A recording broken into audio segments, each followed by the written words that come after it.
Hey, hey, hey! How's everybody doing on this thumping Thursday? I like to give nicknames to each day of the week. So let's talk true crime today. There's been a lot out there about did Mackenzie Shirilla intend to murder? Did she get a fair trial? Did she have competent defense? So everybody's got their opinions out there, and we as Americanos, we have a right to our own opinion. So I ran across Hidden Killers live with Tony Bruschi and Robin Drake, and we're just going to start out with their opinion on what they think. Let's go to another case that has been huge this week. Mackenzie Shirilla never talked to police. She never testified. The case that put her away for 2 murders was built on evidence, surveillance footage, the car's own data recorder, a digital trail of threats, and what investigators pieced together after the crash. The question that runs underneath all of this is, how do you prove a murder when the weapon is a car and the defendant never says a word about wanting to kill her boyfriend or her friend? Joining us to discuss, Robin Drake, retired FBI Special Agent, Chief of the Counterintelligence Behavioral Analysis Program, and Jennifer Coffindaffer, retired FBI Special Agent, host of Break the Case, available wherever you get podcasts and on YouTube. Let's start here. Mackenzie never talked to police, never tested. So this is going to be the very first opinion that we're going to get. So this one's going to be more or less the intent. Okay, the intent, because there's been a lot of talk this week on competent defense, intent. Can they prove it? Can they not? And this is our first reaction video. So did Mackenzie Shirilla's car prove she planned to kill? Question mark. The whole case was circumstantial. How do you prove someone intended to kill when they never say a single word about what actually happened? Obviously, it worked. The judge said, yeah, we knew what your intent was. But was that the right outcome? We've talked to everybody this week about this now. Jen, I'm curious to get your reaction. It's your turn to take the bat from Negan and take a swing at Mackenzie Shirilla exactly how you would like. All right. The honor is yours. When you're talking about cases, when you go in as a case agent, you should never think, oh, I'm going to rely on getting a confession or rely on what they're going to say. The way to go into a case is saying, listen, I need to look at all of this evidence objectively. Let's pause. I'm going to reposition where I am. There we go. That way I'm not covering everybody up. See what is out there and piece together a case to your puzzle that doesn't involve a confession. Because then if you get everything put together, that's when you go and talk to the person. That's when you have everything on the board that you can hopefully convince them it's in their best interest to talk to you about what happened. In this case, she was smart, never said anything. But come on, this evidence is overwhelming. Her digital trail is obnoxious. They have the car. She's done. I like that digital trail is obnoxious. And so the debate all week, Jen, So agree to that. The digital trail is obnoxious. They can't figure out where they want to be at. But this is Hidden Killers with Tony Bruschi and Robin Drake talking to Jennifer Coffindaffer. Can't pronounce that. I'm just going to keep throwing my ass to the left, right, left. Okay, so I know everybody has their own opinion because we as Americans have a right to have our own opinion on this, and there's been a lot out there. So first we will be visiting what I think is very valuable from Hidden Killers. I think it's a great interview. Let's go. This is what we'd love you to weigh in on. So here's the debate. There is no debate that she was the result. Her actions resulted in the death of 2 people. That's it. Irrefutable. Irrefutable. That's the word I was searching for. Thanks, Tony. So irrefutable that's what her actions caused. What we keep going back and forth on all week is what was her intent? Because, again, we keep going to that intent thing. The judge says her intent was to kill her friends. Again, kind of paraphrasing there. And some of us are saying, well, that's that doesn't quite fit the data sets that we're getting on this, because we don't see her being suicidal. We don't see her intentionally wanting to murder someone, although because she's a stupid narcissist and she's using the vehicle as a fear. Damn, dude, tell me how you really feel. Tell me how you really feel. Y'all know my take on it. I think she has a very fucking short fuse, and she was not thinking about the consequences, and she was gonna show Dom that fuck it, I'm gonna crash this bitch into the building. She didn't give a fuck.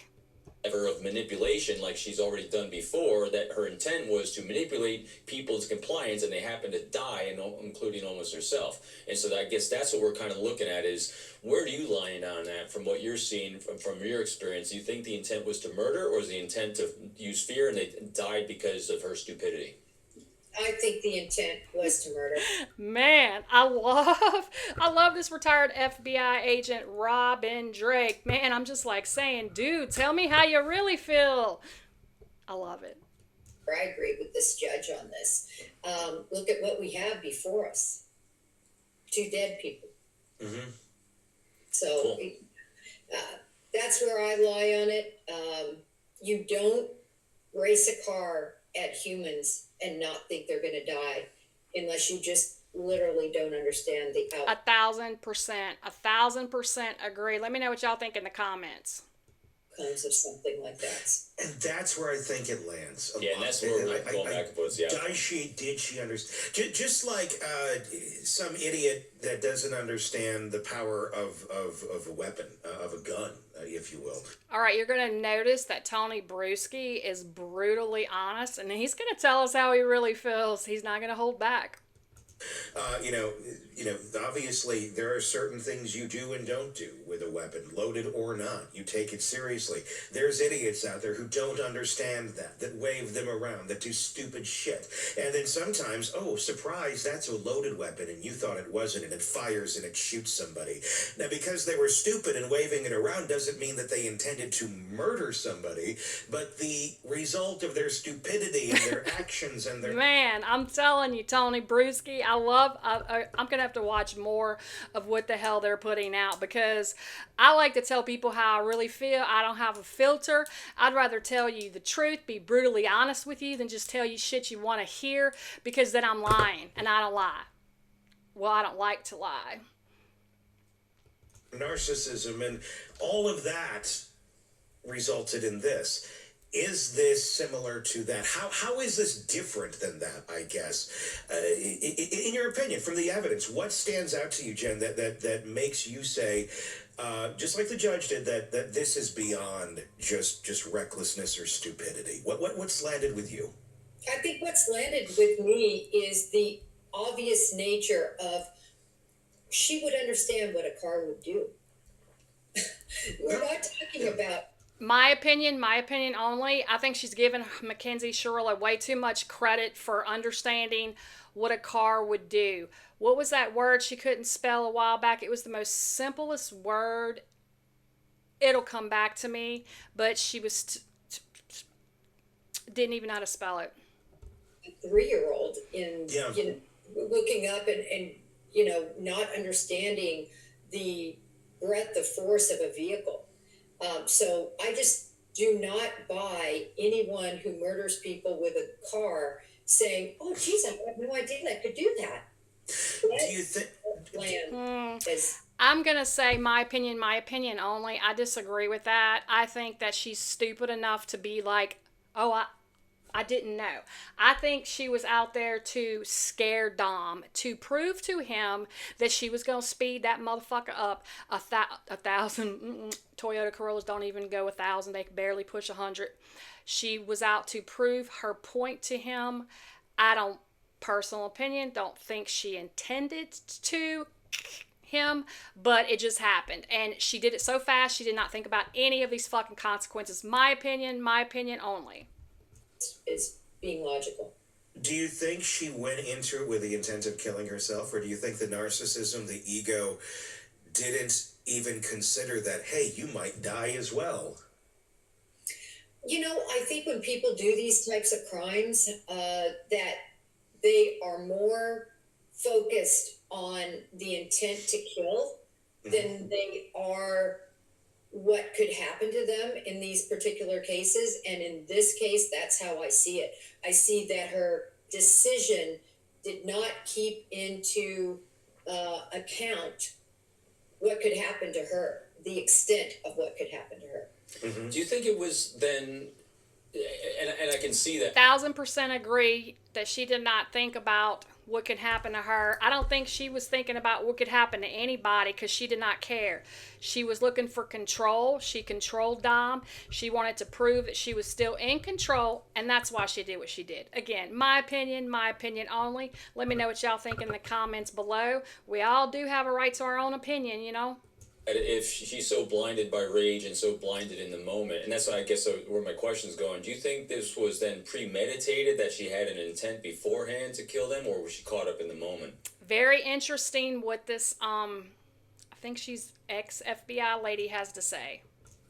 I think that she premeditated. In other words, I think that this is something she probably thought about way before this. Maybe not in this particular way, but I think the rage and the hate that somebody experiences, it goes in and out. They keep thinking about it, and then an opportunity presents.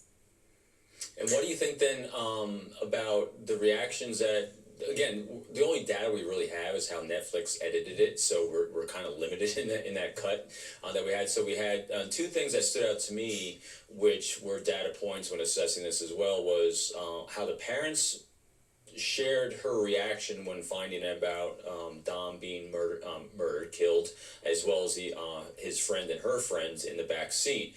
And it seemed to be, it was an interesting reaction. And then you also then had her with the bracelets on that they wanted to remove from her when she went to jail. Do you think that was because she was making a show? Was it because she had empathy about it? I mean, how do you think her reactions when finding out basically about them being dead, were they genuine, insincere, cinematic in any way?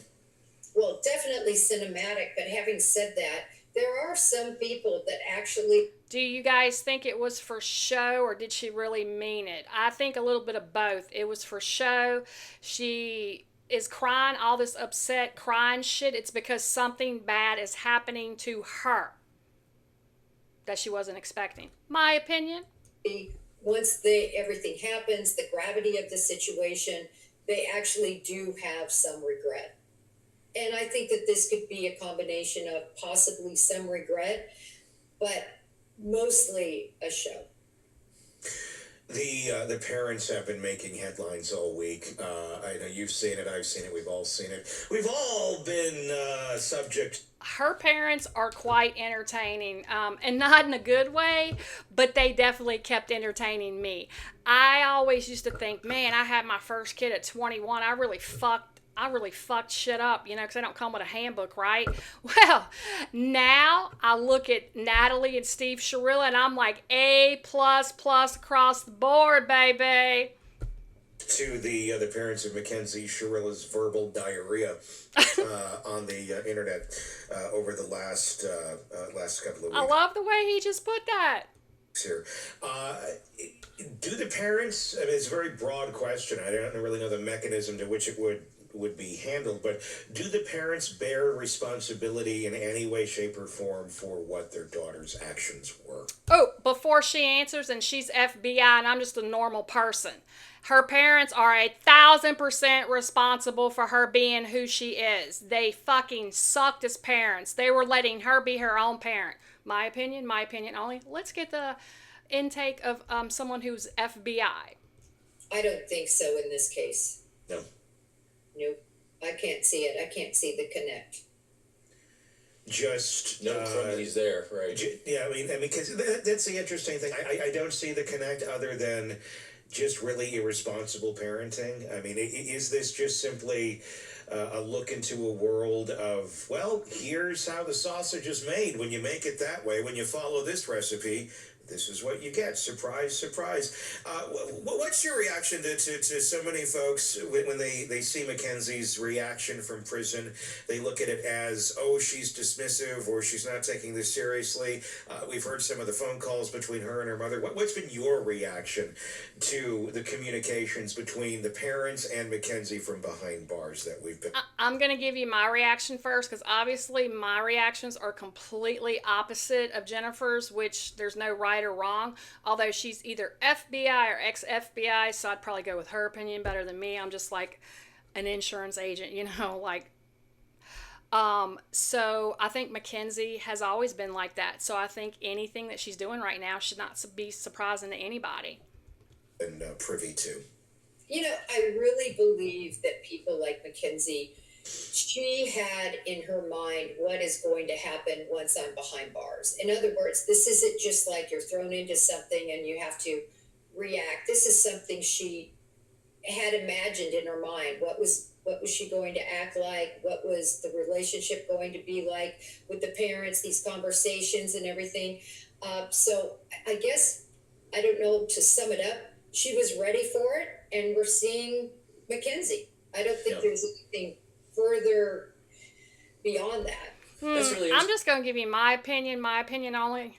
Keep in mind, I'm just an insurance agent. This is FBI or ex-FBI. I think she's giving Mackenzie too much credit for all this pre-planning. Just my opinion. interesting. So I hadn't considered that aspect of it. So you believe it was premeditated so much from her standpoint that actually she was actually thinking about what life in prison would be like, because you think she was playing that tape forward enough that she was anticipating it?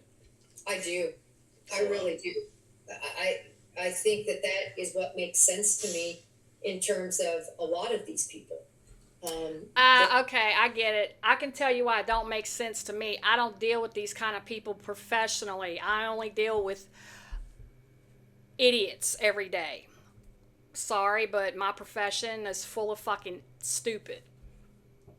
They know that when they're up for these kinds of criminal charges, they've thought about it over and over and over again.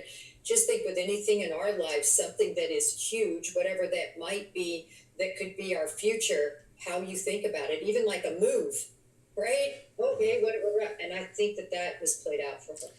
So in order to do that, so she has the cognizant ability to kind of play that tape forward, to plan what life in prison is going to be like from your perspective after the actions of this tape. This is a very interesting consensus coming from Miss Jennifer. I've been hearing a lot of different ones, but I really wanted to report on this one. Also, yeah, like I don't have no experience dealing with these kind of people, nor do I understand mentally ill people. I fucking don't understand why anybody would do anything to give their freedom up, man. My opinion. Place. What do you think is hindering her from being able to plan forward to her parole hearing, where she has got 36 violations against her, 32 are found? In other words, for as much planning as she seems to have done, she's really sucking at it right now if she ever wants to get out. Well, I don't think she cares. I mean, she didn't care whether she killed 2 people. Why does she care about these violations? In other words, I don't think that that's in her recipe. I think she's the type of person that does everything for the moment, does things the way she wants, and then the repercussions she'll have to face. But I think it's more important to her that she live and does the things she wants to do. I mean, how many times have we come across these persons? I 1,000% agree with what she's saying right there. And I probably should agree with everything else that she says. But hey, listen, I'm an inexperienced person. I deal with a whole different makeup of people. And maybe I should give my clients grace because they haven't been in my industry. And I guess that's what I get paid for. So excuse that comment I just made like a while back. So this is, did Mackenzie Shirilla's car prove she planned to kill? It's on the Hidden Killers podcast with Tony Bruschi and Robin Drake, and they are getting Jennifer's opinion on it. We're going to report some more on this and look at some other professionals' opinions about what they think. Did she get effective counsel? Did she not?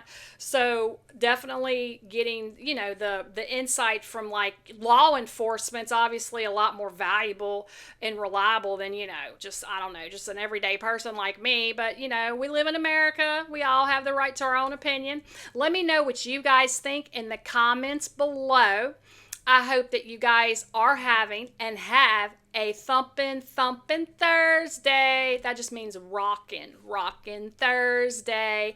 Please don't forget to subscribe, like, and share. Let's talk true crime today. All right, you guys, until tomorrow, I'll see you then.